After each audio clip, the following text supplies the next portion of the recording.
Hello guys, in today's video I'm going to show you how to fix Windows applications not opening.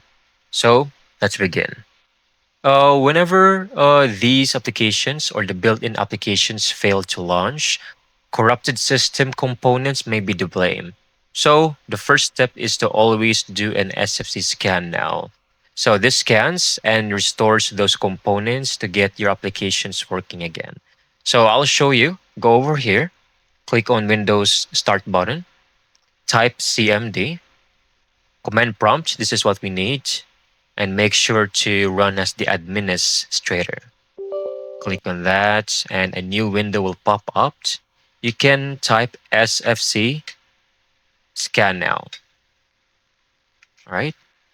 Once you hit enter, your computer or this will start scanning your computer for any corrupted files.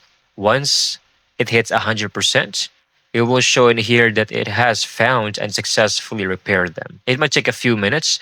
Once done, you can close, refresh, even restart your computer, and by then, everything or your corrupted files should already be fixed.